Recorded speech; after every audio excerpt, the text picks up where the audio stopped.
नमस्कार दोस्तों, teaching towers academy में आपका बहुत बहुत स्वागत है। तो दोस्तों, कैसी चल रही है आपकी तैयारी? अब एग्ज़ाम को बहुत ही कम समय बचा है और एग्ज़ाम तो टाइम पर, जैसे कि आपको पता ही है, एक बार पोस्टपोन हो चुका है। और आप में से ज़्यादातर के यही दिक्कत आ रही है, लाइब्रेरीज़ बंद होने वाली है। जो बाहर पढ़ रहे हैं और जो घर पढ़ रहे हैं उनको दिवाली की सफाइयों में पड़ रहा है। तो ये सभी के साथ हो रहा है, ऐसा नहीं है कि आपके साथ ही हो रहा है। तो बस आपकी तैयारी को बूस्ट करने के लिए हम आज आ गए हैं। प्रीपोजिशंस लेके आए हैं आज आपके लिए, PYQs plus concepts, to the points. आपका टाइम वेस्ट नहीं करते हुए, अगर आप दिवाली की सफाई करते हुए ये लेक्चर सुन रहे हैं या फेस्टिवल के ड्यूरिंग अगर आप सुन रहे हैं तो प्लीज़ कमेंट करके बताइएगा कि जी सर, हम तैयारी कर रहे हैं, फेस्टिवल की प्रिपरेशन कर रहे हैं या दिवाली की सफाइयाँ कर रहे हैं। देखो, करनी ही पड़ती है, फेस्टिवल है। और बट आपको थोड़ा सा समय निकालना चाहिए, मैं ये कहूँगा। बट ऐसा नहीं है कि आप पूरे टाइम पढ़ें ही। 2 दिन का फेस्टिवल है तो एटलीस्ट आप 2 दिन अच्छे से दे सकते हैं। पहले जो तैयारी होगी वही इम्पोर्टेंट है। लास्ट समय तो बस आप जितना रिवीजन करें वही बेस्ट है। और ये रिवीजन क्लास ही आपकी PYQs प्लस कॉन्सेप्ट्स एकदम टू दी पॉइंट। जैसा कि आप इस चैनल के जो पुराने स्टूडेंट्स हैं उन सभी को पता ही है कि अपन जो है टू दी पॉइंट्स बात करते हैं, राइट। तो चलिए आज के लेक्चर पे चलते हैं। प्रेपोजिशंस है आज का, तो प्रेपोजिशन से पहले थोड़ा कॉन्सेप्ट समझ लेते हैं, राइट, तो ज़्यादा ठीक रहेगा। सो द प्रीपोजिशन, ठीक है। प्रीपोजिशन क्या होता है? जैसा कि इसके नाम में ही लिखा है प्री यानी पहले, पोजीशन, जिसकी पहले पोजीशन होगी वो हमारा क्या होता है? प्रीपोजिशन। ठीक बात सर। अब प्रीपोजिशन कहाँ होगी? सर, ये प्रीपोजिशन अपनी होगी नाउन या प्रोनाउन से पहले। या तो नाउन होगा या क्या होगा हमारा? प्रोनाउन होगा। सर, ये भी ठीक बात है, नाउन और प्रोनाउन। सर, हमने इतने सारे सब कुछ पढ़ेगा, डिटर्मिनर एंड ऑल दैट, तो फिर ये प्रीपोजिशन की क्या ज़रूरत है? ये भी बात सही है। प्रीपोजिशन क्या काम करता है आपके? प्रीपोजिशन जो है आपका रिलेशन बताता है। रिलेशन बताता है, तो रिलेशन तो एक से दो चीज़ों में होता है, ठीक है। तो रिलेशन क्या बताता है? ये रिलेशन बताता है आपका जो ये नाउन और प्रोनाउन है, नाउन और प्रोनाउन का सेंटेंस के जो दूसरे वर्ड्स हैं, ठीक है, relations with another word of sentence. ठीक बात है, ठीक है, इसमें कोई दिक्कत नहीं है आपको। तो ये प्रीपोजिशन का एक मतलब आपको जो एक समरी समझ सकते हैं आप। नाउन और प्रोनाउन से पहले आता है ये, ठीक है। और ये रिलेशन किसके बताता है? नाउन और प्रोनाउन का वर्ड में जो सेंटेंस में जो और अनदर वर्ड है उनके साथ ये रिलेशन बताता है, ठीक है। तो ये एक बिल्कुल कॉन्सेप्ट या मिनिमम समरी थी। चलिए, तो PYQs पे चलते हैं। अभी PYQ स्टार्ट करने से पहले एक बात और बताऊंगा कि जो लेक्चर जो एंडिंग होगा, एक लेक्चर के लास्ट में आज हम कुछ फिक्स्ड प्रीपोजिशंस भी करने वाले हैं, तो उसको बिल्कुल भी स्किप मत कीजिएगा। इसे आप चाहें तो स्किप कर सकते हैं, लेकिन वो आपके लिए बहुत बहुत ज़्यादा बेनिफिशियल होने वाला है, तो डोंट स्किप दैट पार्ट, ठीक है। तो स्टार्ट करते हैं PYQ से। पहला PYQ है, it is difficult to agree dash those critics who ascribe the work of Shakespeare dash Bacon. तो यहाँ पर क्या हो रहा है? यहाँ पे हमें दो मिल गए हैं, एक हो गया हमारा एग्री, एक है हमारा एस्क्राइब। अब एग्री के साथ में क्या आता है? तो एग्री विथ समवन। तो एग्री के साथ में क्या आता है? Agree with a person. Agree के साथ हमेशा क्या आता है? Agree with a person.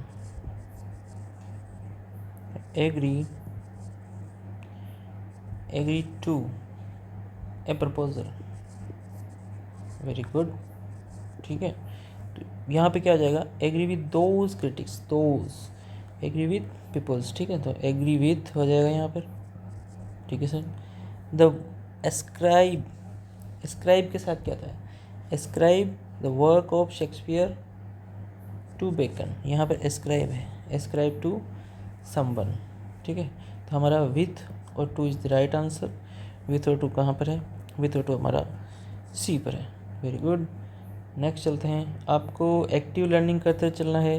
हमारे जो इस चैनल के, हमारी एकेडमी के जो भी स्टूडेंट्स हैं उनको हम एक्टिव लर्निंग पे बहुत ज़्यादा फोकस करवाते हैं कि आपको जो है एक्टिव लर्निंग करनी है, पैसिव लर्निंग बिल्कुल भी नहीं करनी है। एक्टिव लर्निंग आपको एग्ज़ाम हॉल तक आपको बेनिफिट या आपको सपोर्ट करती है, और पैसिव लर्निंग आपको कहीं का नहीं छोड़ेगी, ठीक है, तो आपको एक्टिव लर्निंग करते हुए चलना है। चलिए नेक्स्ट क्वेश्चन पे चलते हैं। सेकंड क्वेश्चन, ए गुड जज never groups dash the conclusion, ठीक है, ए गुड जज नेवर ग्रुप्स द कंक्लूजन, तो यहाँ पे जो ग्रुप्स है ये फ्रेजल वर्ब है, ग्रुप्स 4,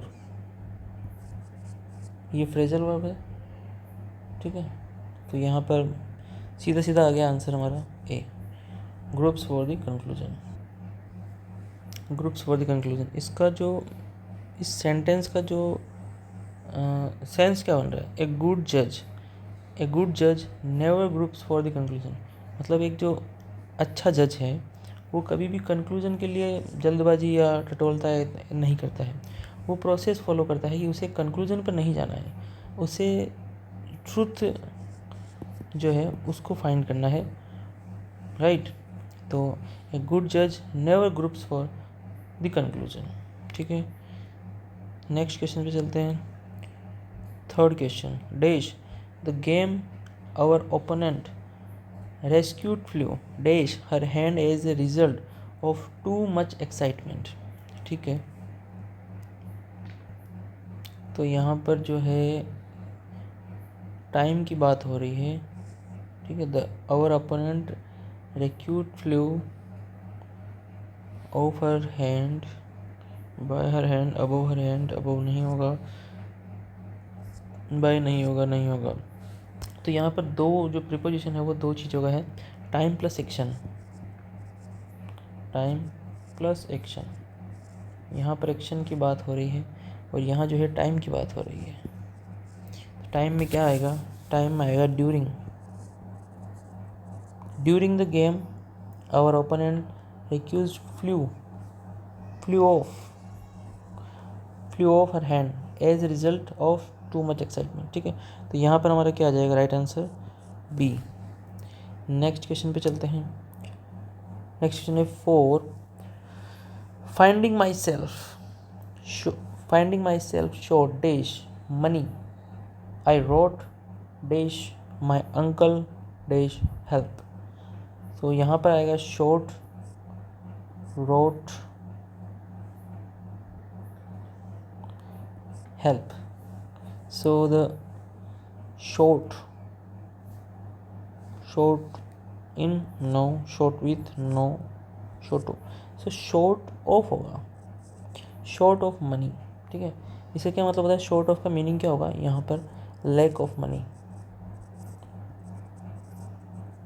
ठीक बात है। wrote what, wrote to my uncle, wrote to का मतलब क्या होगा, मैंने भेजा, send message, ओके, और सेंड लेटर, ठीक है, और for what, to my uncle for help, किसके लिए, हेल्प के लिए, आंसर ए। नेक्स्ट क्वेश्चन पे चलते हैं।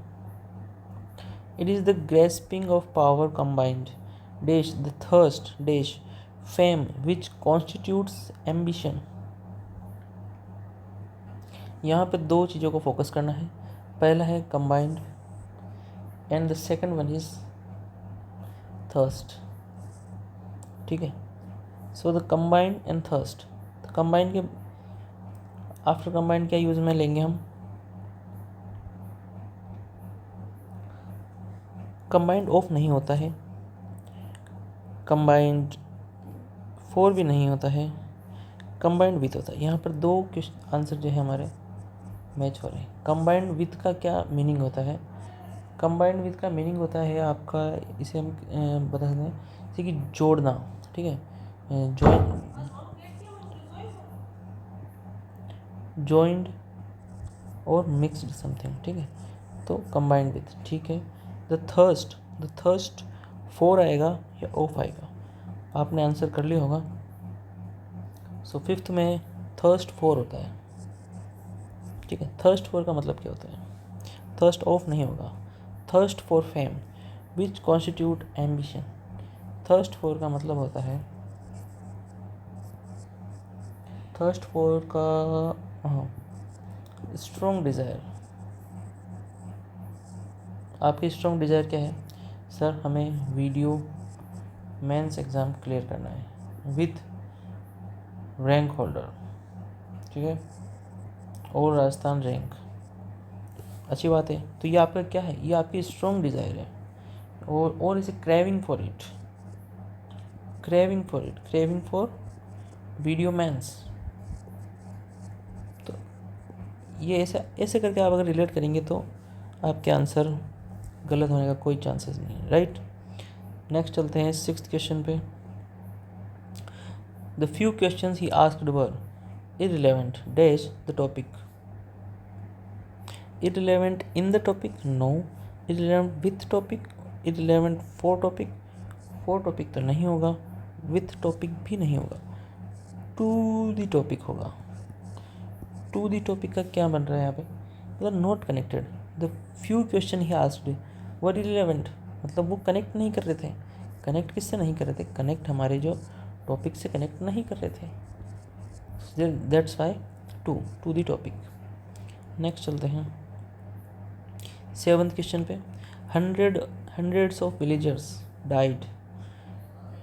ये बहुत ही अच्छा क्वेश्चन है। डाइड डैश कोलेरा, ठीक है। इसमें आपको ऑफ नहीं होगा, विथ नहीं होगा, ठीक है। तो क्या होगा सर? अच्छा, ऑफ बाय नहीं होगा, विथ नहीं होगा। ऑफ और फ्रॉम का बता देता हूँ मैं आपको, ठीक है। फ्रॉम क्या होता है? फ्रॉम जब यूज़ में लिया जाता है, जब कब? फ्रॉम जब यूज़ में लिया जाता है जब आपकी जो डेथ है वो इलनेस नहीं है। अच्छा, मतलब आप बीमार नहीं हुए हो, तब हम फ्रॉम का यूज़ करेंगे। Like from accident, from an accident, ठीक है। फ्रॉम स्टारवेशन, भूख से मर गया है। फ्रॉम ए वाउंड, ठीक है। ए वाउंड का मतलब क्या होता है? घाव, ठीक है। तो घाव से अगर मर गया है तो वो बीमारी से नहीं मरा है, तो हम क्या यूज़ में लेंगे? From, okay. और अगर वो बीमारी से मरा है, इलनेस से, इलनेस में हम क्या यूज़ में लेंगे? Of cholera, okay. Of cancer, okay. Of COVID, okay. Of whatever you have, मतलब जो भी अगर बीमारी से मर रहा है तो हम यहाँ पे ऑफ का यूज़ करते हैं। और अगर बीमारी से नहीं मर रहा है, इलनेस से नहीं मर रहा है, डेथ इज़, तो हम क्या यूज़ में लेते हैं? फ्रॉम। तो हमारा राइट आंसर क्या हो जाएगा यहाँ पे? ऑफ। ये बहुत ही अच्छा कॉन्सेप्ट था, इसे आपको नोट डाउन करना चाहिए, ठीक है। नेक्स्ट क्वेश्चन पे चलते हैं, eighth pay. My uncle was afflicted dash a serious illness and was almost confined dash bed dash more than 2 months। बहुत ही अच्छा क्वेश्चन है। यहाँ पर तीन डैश दिए गए, मतलब 3 आंसर्स आएंगे यहाँ पे, तो आपको तीनों ही आने चाहिए, राइट। तो ये जो हमारा एक तो एफ्लिक्टेड हो गया यहाँ पे नोट डाउन करने वाला, फोकस करने वाला, एक हमारा कन्फाइंड हो गया है, राइट। और यह मोर देन लास्ट में 2 months है। तो यहाँ पर टाइम पीरियड आ रहा है, ठीक है, ये टाइम हो गया हमारा। Confined, conflict, afflicted. एफ्लिक्टेड जो होता है, एफ्लिक्टेड का सफरिंग हो गया। सफरिंग किससे होता है? इलनेस से। इलनेस से करेक्ट कर रहा है ये। तो यहाँ पर क्या यूज़ में लेंगे हम? यहाँ जो है एफ्लिक्टेड विथ आएगा, ठीक है। Afflicted with a serious illness, ये किससे कनेक्ट कर रहा है? ये हमारा सफरिंग फ्रॉम इलनेस, ठीक है। सफरिंग एफ्लिक्टेड का मतलब होता है, इसका जो मीनिंग अगर सेंस जो हम निकालेंगे इसका मतलब यही है।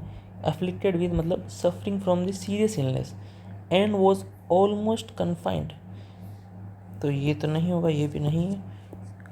कन्फाइंड टू बेड मतलब रेस्ट्रिक्टेड टू बेड है। जब आपको सीरियस इलनेस है तो आपको क्या दिया जाएगा सजेशन डॉक्टर से कि आप जो है बेड रेस्ट कीजिए। Confined to bed, bed for more than 2 months, मतलब यहाँ पर टाइम आ गया हमारा। टाइम के लिए हमने 4 यूज़ किया है। और रेस्ट्रिक्टेड टू बेड है, तो रेस्ट्रिक्टेड टू बेड के लिए कन्फाइंड टू बेड हो गया। Afflicted with serious illness, right. तो इसके साथ ही हमारा 8th में क्या राइट हो जाएगा? Answer C. नेक्स्ट क्वेश्चन पे चलते हैं। ये हम PYQs कर रहे हैं, राइट। ये इस टाइप के ही क्वेश्चन जो है वीडियो मेंस में पूछे गए हैं। ये हमने अपने मन से बिल्कुल भी नहीं बनाए हैं, ठीक है। नेक्स्ट चलते हैं 9th question. No doubt she has achieved much but I cannot give him credit dash all that he boasts dash. यहाँ टाइपिंग एरर हो गया, यहाँ हर आएगा, ठीक है। No doubt she has achieved much but I cannot give her credit dash all that she boast, ठीक है। सो 9th question, यहाँ पे हमें फोकस करना है क्रेडिट पे, यहाँ हमें करना है बोस्ट पे, ठीक है। सो क्रेडिट क्या क्या मतलब होता है? क्रेडिट का क्रेडिट 2 तो नहीं होगा, क्रेडिट 4 होता है, ठीक है। क्रेडिट 2 भी नहीं होता है, तो क्रेडिट 2 वाले दोनों करें। क्रेडिट 4 ऑल दैट ही, ठीक है। क्रेडिट फॉर ऑल दैट, इसका मीनिंग क्या होगा? समथिंग रेस्पॉन्सिबल गुड थिंग, ठीक है। क्रेडिट फॉर का क्या होता है? समथिंग रेस्पॉन्सिबल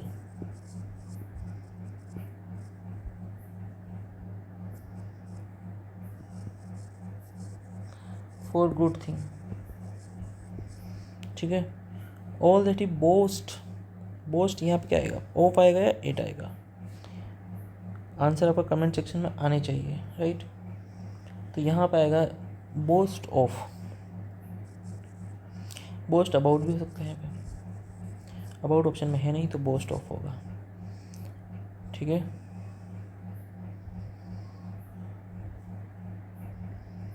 बोस्ट ऑफ का मतलब क्या होता है? बोस्ट ऑफ का मतलब होता है टॉक, टॉक एक्सेसिवली और प्राउडली। आपको सोसाइटी के अंदर मिलते हैं, कुछ दिखने में सीनियर होते हैं, कुछ दिखने में तो सीनियर नहीं होते हैं, लेकिन उनकी बातों से लगता है कि ये अभी भी ऑर्थोडॉक्स हैं। सो वो क्या करते हैं? वो पुराने ज़माने की बातें ही करते हैं कि आप अभी तक तैयारी कर रहे हैं एंड ऑल दैट। तो इन चीज़ों से आपको ओवरकम करना है और अपनी प्रिपरेशन में लगे रहना है। Age is just a number, ठीक है। सो डोंट बी इन दोस, उन लोगों के साथ बिल्कुल भी मत रहिए जो ऐसी मानसिकता रखते हैं, ये आपके लिए बहुत ही डेंजर है। आप बस प्रिपरेशन करते चलिए और एक दिन सक्सेस ज़रूर मिलती है, वेट फॉर दैट। और हाथ पैर मारते रहिए, ठीक है। 10th question. The boys looked dash the old kites maker dash the same indifference as the showed dash the shoemaker. यहाँ पे हमें किन किन पे focus? Looked, indifference and showed. Looked के साथ में क्या आएगा? Looked at. लुक्ड के साथ हम क्या यूज़ करते हैं? Looked at the old kites maker.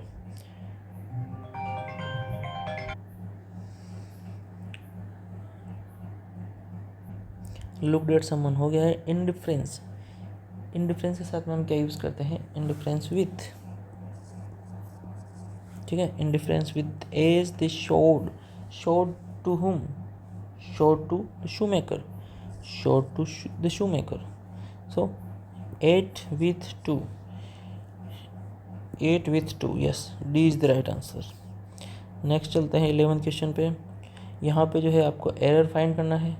Error किस में है, प्रीपोजिशंस में है, जैसा कि चल रहा है, लेकिन वहाँ पे एग्जाम हॉल में आपको अवेयर रहना है कि क्वेश्चन आया कहाँ से है। ठीक, जब आप ऐसी प्रैक्टिस करते हैं, प्रीवियस क्वेश्चन करते हैं, मॉक देते हैं, तो आपको एक हैबिट बन जाती है।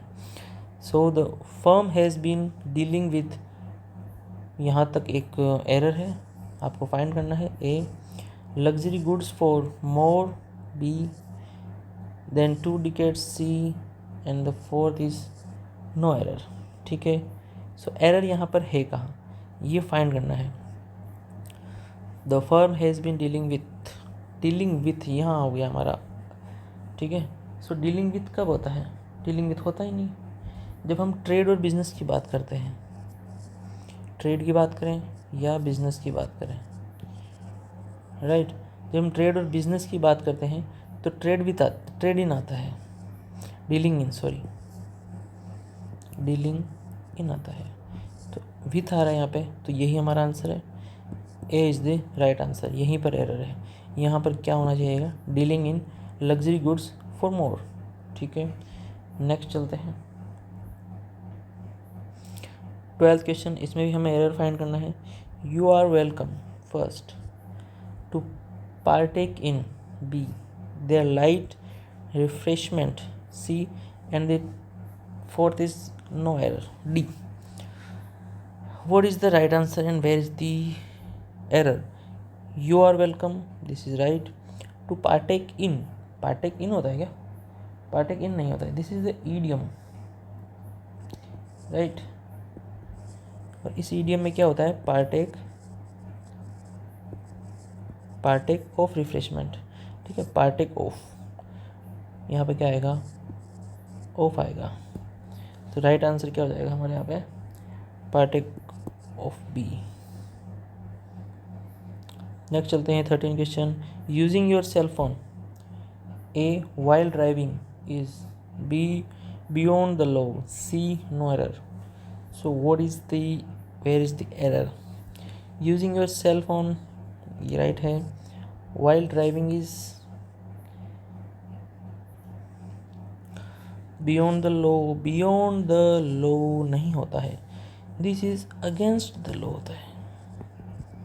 ये आपको जो है थोड़े आपको पता होना चाहिए। फिक्स्ड प्रीपोजिशन की जो हमने बात की थी, some are fixed prepositions, and उनके हम आज प्रैक्टिस करेंगे। मतलब जो आपको फिक्स्ड प्रीपोजिशंस होते हैं वो अभी आपको हम एक समरी बना के प्रेजेंट करने की कोशिश करेंगे। ठीक है, अगर लेक्चर लंबा ज़्यादा नहीं होता है तो यहाँ पे अगेंस्ट है, तो यहाँ पे हमारा क्या हो जाएगा, बी। 13 में बी में, सॉरी सी में, 13 में सी में एरर है। ठीक है, 14 क्वेश्चन पे चलते हैं। After payment A, you will receive the product within 10 business days, no error. After payment actually ये जो फॉर्मल इंग्लिश है उसके हिसाब से तो इनकरेक्ट है, क्योंकि फॉर्मल इंग्लिश में क्या होता है कि आफ्टर पेमेंट ऐसा कुछ होता नहीं है, बट ये अभी चलता है। ठीक है, तो you will receive the product within 10 business days, no error, तो इसमें यही होगा, डी। ठीक है, 14 में क्या हो जाएगा, डी। 15 में चलते हैं। He is an accused of murder and accused by his wife. Again this is right, accused of murder, accused by his wife, no error, D is the right answer. So दोस्तों, आज का lecture थोड़ा लेंदी हो रहा है। अगर आपको fixed prepositions का भी एक लेक्चर की नीड है तो आप प्लीज़ कमेंट सेक्शन में बताएं। तो वैसे तो हमें एक नेक्स्ट सीरीज़ बनानी है, बट आप बताएं कि वो आपको चाहिए या नहीं चाहिए, वो आपको बहुत हेल्पफुल होने वाली है। और हम कोशिश करेंगे कि इसका एक नेक्स्ट पार्ट बनाएंगे प्रीपोजिशंस का, और वो आपको जल्द ही प्रोवाइड करवाएंगे, राइट। या उसकी एक PDF बना के अपलोड कर सकते हैं, उसे भी आप देख लेंगे तो भी आपका बहुत बेनिफिट होगा। प्रिपरेशन से मेरे ख्याल से बहुत ही बेहतर हो जाएगा उससे, राइट। तो आज का लेक्चर यहीं पर करते हैं और पढ़ते रहिए। और ये आपको जो आज का लेक्चर था बहुत ही हेल्पफुल रहा होगा, हम ऐसी आशा करते हैं। इसी के साथ थैंक यू सो मच।